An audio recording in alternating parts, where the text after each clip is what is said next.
Mr. Gopal Krishnan, my fellow board members of the advisory board, fellow trustees, and ladies and gentlemen. It was quite some time ago that my grandfather, as a young solicitor, wanted to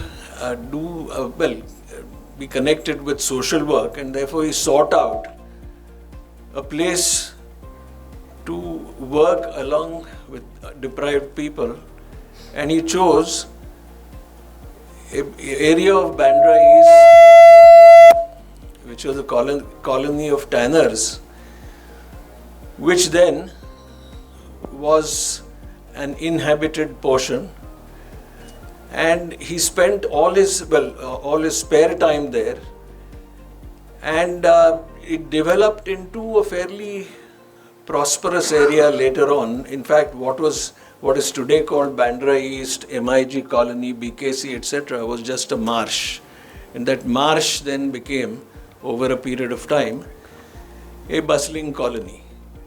Now, the reason I'm telling you this is that it's important to understand the context of the work that we are doing.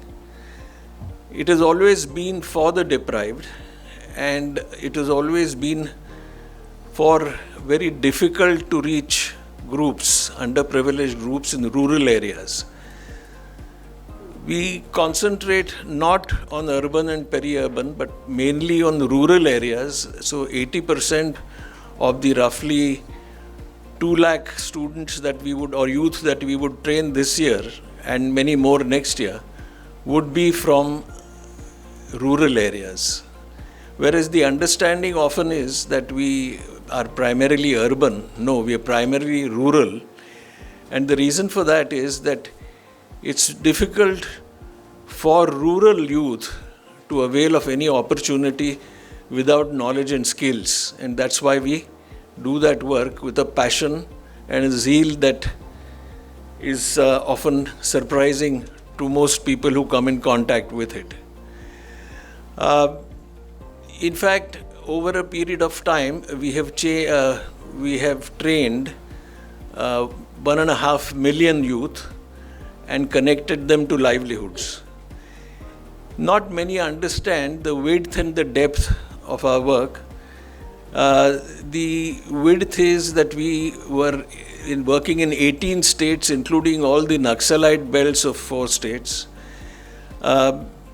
That from 18, during the pandemic, we reduced to 12, but we have now gone back to 15.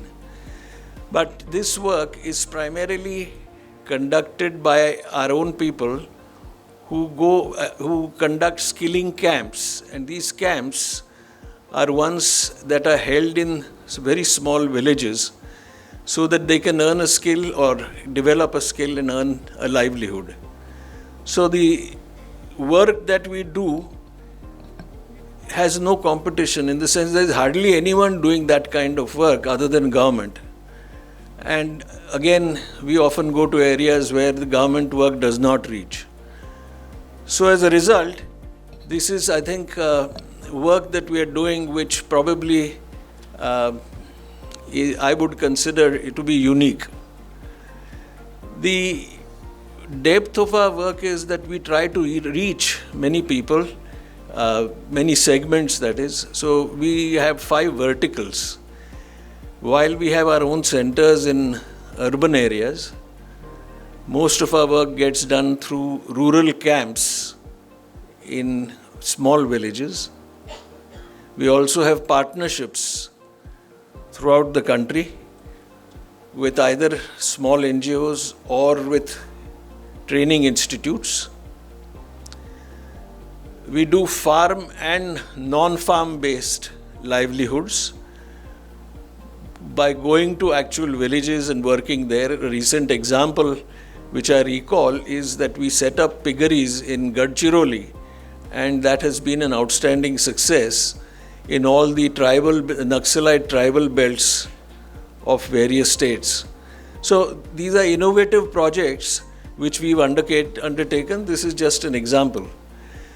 We also, besides that, do hospitality, where at-risk girls are trained and given jobs in 5-star and 4-star hotels. And while the numbers there may be only in thousands, not lakhs like the others, to save several at-risk girls in thousands is quite an achievement, because otherwise they would have a very difficult life. And it's difficult for anyone to tell after they've been trained as to whether they were underprivileged at all, because they catch up very easily and also are active members of the hotel, and many have even gone abroad. At the 25th year, we are also planning to launch, during the course of the year, another movement called Yuva Engage. Yuva Engage, the need for that was that the mortality rate for entry-level NGOs or new NGOs is almost 50%. So as a result, we felt that we ought to do something for the social movement.